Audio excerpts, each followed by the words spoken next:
All right, Rana, so on our tour of the U.S. battleground states coming up in November, I want to focus on your favorite bit of the country, the upper Midwest. Yay! Yes, you're of course from Indiana, but I'm not going to talk about Indiana. Miles of corn, miles of corn. I want to talk about Wisconsin, which went for Trump in 2016, Iowa, also for Trump, and Minnesota. Now, the main reason, that was the only state we're going to talk about actually that went for Hillary, and it's telling, frankly, that of all the swing states, Minnesota's really the only one that Trump thinks he can flip. Well, we'll talk about the upper Midwest and those three states in particular to talk about the phenomenon that everyone really focuses on about 2016, which is the angry white male mostly, or the working class voter. And these are three of the most whitest states in the country. Just the statistics very quickly. We got Wisconsin 80% white, Minnesota 80% white, and Iowa 85% white. The nation as a whole is 60%. So very representative of sort of that white working class voter. Let's start talking about this in regards to what in many ways, at least theoretically, drove those voters, which is the hollowing out of the economy, right? So these are the states where Trump promised to bring back manufacturing jobs. I guess they were gaining a bit. Certainly COVID has reversed anything that was any gains that we saw. The other thing I would just say, particularly in Iowa and some parts of Minnesota and Wisconsin, these are dairy states, farm states, like your home state of Indiana. They've been hit really hard by first the China, the trade war. Now there's been some subsidies that have gone to some of these states. And then of course on COVID, all sorts of problems there. So I guess the question is, do these states stay in the Trump column? I will point out right now that Biden is leading both in Wisconsin, those are his aviator glasses, and Minnesota, although Trump is ahead right now in Iowa. Talk to me about the economic hardship still facing some of these voters and whether there's a chance of those shifting Biden's way because of that. Yeah, well, so you're talking about the Rust Belt, and as you said, the connective tissue is angry white male. I'll maybe make an angry. Does that look like an angry white man? Anyway, maybe an alien. I shouldn't have put the. Okay. Anyway, you've got this very large population of white men with high school degrees, let's say, that have been working in the manufacturing sector, perhaps been working in agriculture in these areas.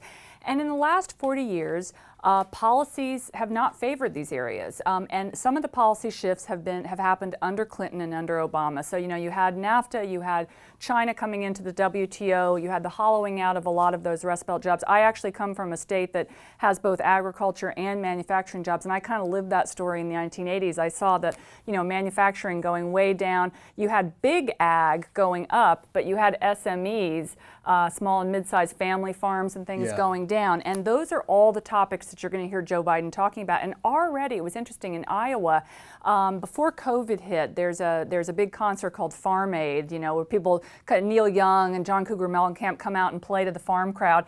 And you saw both Republicans and Democrats targeting those voters. And Republicans were saying, you know what, China's eating your lunch. This is all about China's terrible. I mean, forget about the fact that China buys a lot of soybeans from the U.S., but they're trying to push that kind of more xenophobic, anti-China angle. Democrats were saying to these voters, you know what? It's about corporations. It's about the death of SMEs, about the death of small family farms. It's about big ag. And that's something actually that COVID has underscored, and we've written a lot about. COVID hits and suddenly you realize, oh, we've only got 3 chicken producers and packagers in the U.S. You've got meat packing jobs in these, in South Dakota in particular, but in some of these areas where you see these terrible working conditions and you have supply chains that don't work. And so I think that that's something that people are really feeling at a visceral level. Let me ask these numbers I put up here, these electoral votes, Wisconsin, Minnesota, Iowa. Again, relatively mid-size, I guess you say, but I think they're very symbolic of how the white votes go in the rest of the country. Can I just ask you about your point here, right? Because this is, as you said, that are hits that largely happened under Obama, under Clinton. How does Biden change that narrative? Because, I mean, we've had this discussion before. You kind of view Biden as a bit of a different Democrat than sort of the post-Reagan, sort of Clinton era, sort of third way kind of stuff. Can you just sort of talk a bit about that? Because I'm not sure I'm so convinced. Well, if you think about what does Clintonian economics look like? It's neoliberalism. It's about the idea that money, people, and trade, widgets can go anywhere they want. They can fly away from these areas. The problem is that kind of economic policy favors capital. It favors money. So the big get bigger. We see the superstar effect where companies, you've got 5 companies now dominating the S&P, 25% of the S&P, which is PS. The reason we have this bizarro economy where asset markets are way up here and Main Street is, we had second quarter worst economic figures ever. So Biden, I think, is turning away from this model, and he's saying, we may need to think a little bit more about Main Street and less about Wall Street. How are we going to create more productivity on the ground? That might mean hubbing some manufacturing and services together. We're talking a lot about new kinds of programs where union workers could be retrained to do high-tech jobs. Green New Deal is something that he's talked a lot about, like green, I'll make a little leaf here. And he's brought in, AOC, the young Latino congresswoman, came up with the idea of the Green New Deal, but you know what Biden did? Biden brought unions into it. And so he speaks to these men. To me, that's the big difference. I mean, Biden has always been a union guy. He's a union guy, and he talks like these guys. They want to have a beer with him, Another issue that you've brought up, I'm going to change this angry white man to an angry white woman, because one of the interesting things you brought up was they're beginning to split. And if you look at the polling data, a lot of white working class women went for Trump 4 years ago and are now beginning to peel off in a lot of these states. Talk a bit about that and why you think that is happening, because it's really beginning to be really prominent in some of those polls. So, I think working class white women in general, I think vote on kitchen table issues a little bit more, but working class women in particular. I mean, think about, and I know some of these people growing up in this part of the country that have to say, am I going to feed my child a hot dinner, or am I going to be able to afford my medication for diabetes? If I have a health care emergency, is my family going to lose their home or their car? I mean, there are people sleeping in their cars in places like this. I've actually heard the term eviction Karens, where you see people's stuff out on the street because they are losing their homes.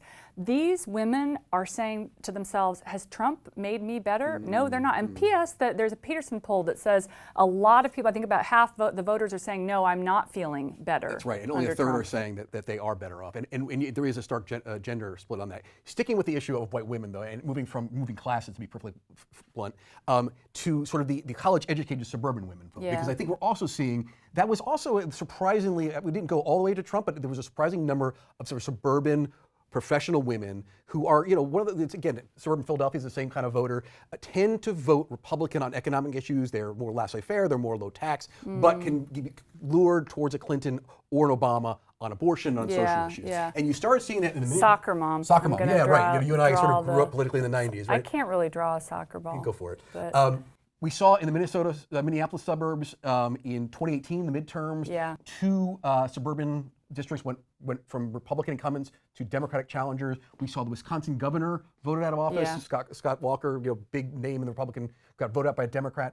So talk a bit about those voters, particularly since these 2 states, Kenosha, Minneapolis, George Floyd, Jacob Blake. These are 2 states that have seen civil unrest, Black Lives Matter movement, and Donald Trump clearly is trying to address what he keeps calling in a very 1960s fashion, the suburban housewife. He's trying to frighten suburban housewives into voting Republican because of the unrest. And there is, thus far, I haven't seen a huge amount of move in the polls, but clearly they think this is a winner.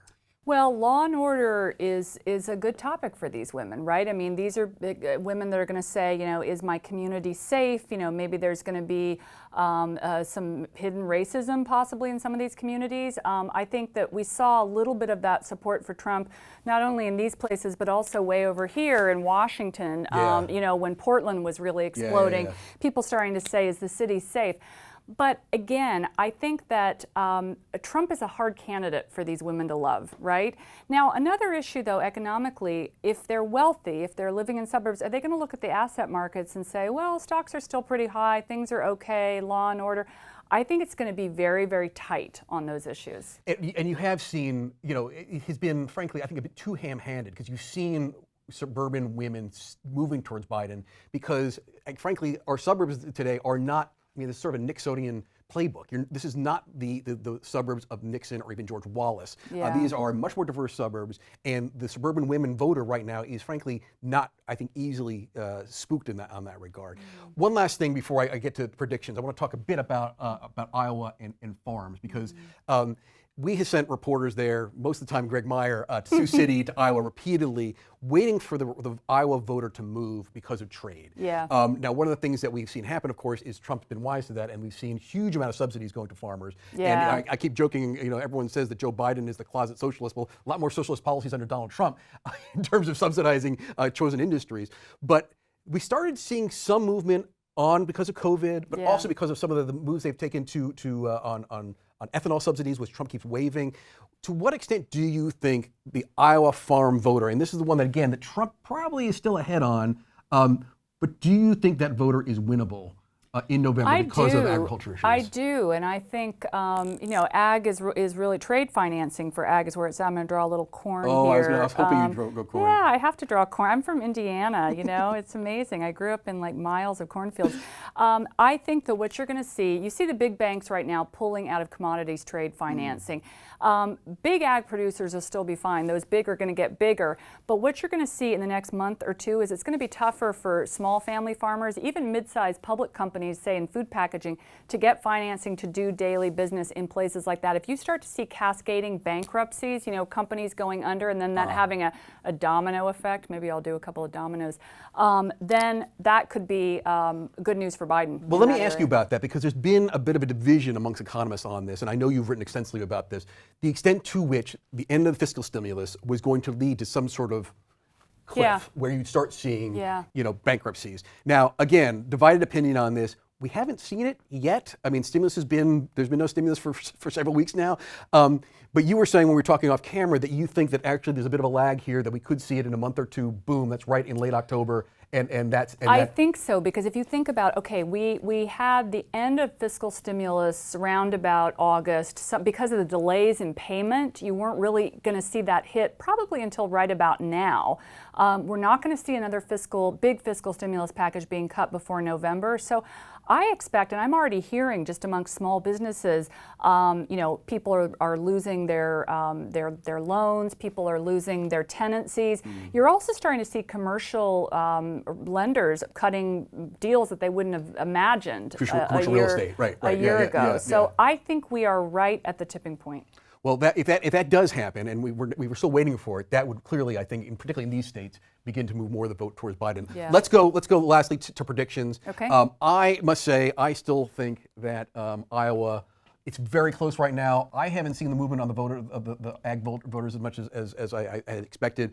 I still think Iowa is going for Trump, but I think we're going to see Biden hold Minnesota. Again, there was some tightening the polls there, but I don't think that is convincing. And I think he wins back Wisconsin for the Democrats. Again, it was only 25,000 votes that Hillary lost there. The Democrats are motivated and organized there. I think this blue wall, which we keep, that crumbled in 2016, I think that's going to be back. So I think hold Minnesota, turns Wisconsin, and Trump holds in Iowa.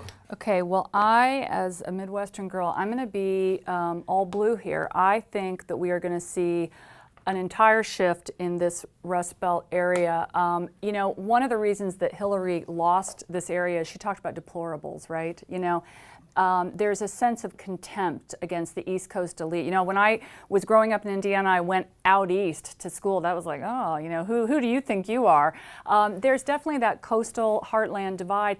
But Biden is a very different candidate than Clinton. Biden speaks to these people. Yeah. He knows these people, and he has a lot of empathy, and I think that shows through for him. And it's a bit of his bio, too. I mean, if you follow Biden's career, what you know is he also was sort of looked down upon by the East Coast elites, right? He was from Delaware, went to the University of Delaware, wasn't an Ivy League kid, and when he first got to the Senate, he was very resentful, had a bit of a chip on his shoulder because of that. And I think, as you say, because of his biography, he's easier to talk to that one. All right, so there we are, Upper Midwest, your bit of the world.